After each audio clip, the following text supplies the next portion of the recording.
Why do you come to Washington Square Mall? Well, my wife is always down here. I come with her sometimes to get my work clothes. I can even get my tools here. A lot of times I just get a soft drink, sit back, listen to the kids in the food court sing. It's just real nice here. It's not just a place to go, it's more like coming home. Welcome home, oh, welcome home to Washington Square.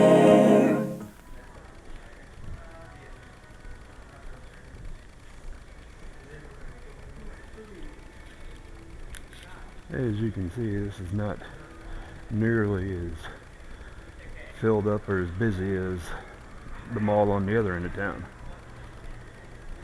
This is the food court area.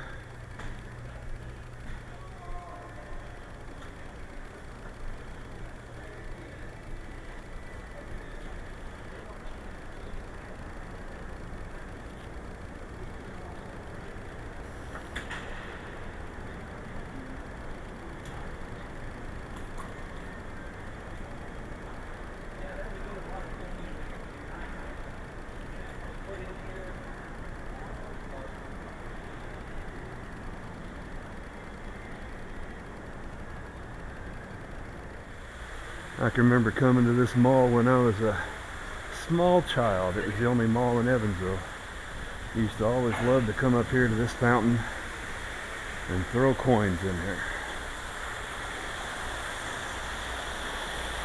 It looks like people still do. What the heck?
Hi everyone, Anthony here with Aces Adventures, and welcome back to another episode. We are out in the Midwest at the Washington Square Mall, which is located in Evansville, Indiana. Now, I'm going to tell you that you are going to see a case of deja vu in recent weeks at the channel here, because there are actually two Washington Square malls in Indiana. There is one that we are currently at on the southwest tip of Indiana in Evansville, which is what you're seeing now, of course. And I visited another Washington Square Mall the same day, and just as dead, well, not as dead, but pretty dead, in the suburban Indianapolis area. And I'm glad that I stopped at both of these places. The second one I almost skipped, and you'll see in reasons in the next video why I'm glad that I did not stop, or didn't miss that property and stopped at both of these. But onto this property here. The sole reason why I wanted to see this mall was because of the food court, which you're going to get a glimpse at here in just a moment. And this mall is much smaller than I anticipated, but I am still very glad that I stopped here. And the neon that you're going to see in a moment here is just incredible. The purple neon throughout the whole entire mall is awesome. And I bet back in the day when this place was hopping, I bet that it was an amazing sight to see when all the stores were filled and whatnot as we walk towards this vacant Sears anchor. Here's a shot of it right here. How incredible is this awesome neon? This is stuff that you just don't see anymore. The malls just don't have that character, and I wish they did so much, because they're just so bland and boring now. This was an extremely easy mall to film, and I want to give a thank you to the security guard that does work in the mall. Was totally cool with me filming, had no problem at all, and I had a nice lengthy conversation with. I really appreciate. I know security has a job to do, but I really appreciate when they understand what my goal is with to just document these places and put them on film. So, giving you some history about this property. The mall opened on October 31st, 1963, so a pretty old mall, and it was actually the first enclosed shopping center in the state of Indiana, period. So it was developed by a group called Erie Investments, and the mall's original anchors were Sears and an A&P Supermarkets.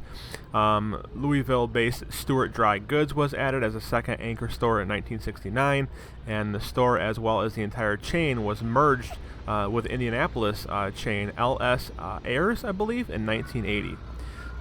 The big factor that hurt this mall, being a smaller mall, was the larger Eastland Mall that opened up in 1982.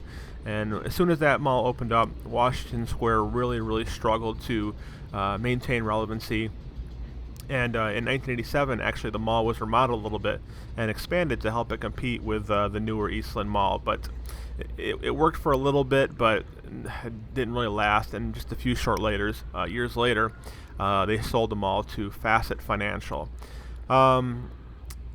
Facing even more department store consolidation, LS Ayers closed their store in '92, and the location was converted into an Elder Beerman, which, surprisingly enough, opened in '93 and closed in 2000. So Elder Beerman only had a 7-year run in this mall. The mall was rebranded as Washington Square, which doesn't really make much sense, in 2016. And the new mall owner is Evansville Holdings LLC. So that's about it for history on this mall. It's a rather small property. Hopefully you guys enjoy the rest of the video. There is much more content coming soon. One important thing I want to mention here at the end of the video, some of you know this already, I am doing a fundraiser and I have a GoFundMe page up. I'm going to be doing a cross-country mall trip from my home here in New York to Georgia, covering more of the southern state malls, and then over through Mississippi and over to Texas. And then back up through Tennessee and whatnot. So we're going to cover a lot of new ground. This is a super ambitious project. My goal is to see 30 malls in 6 days. I have 6 days to travel, and the goal is to see 30 malls.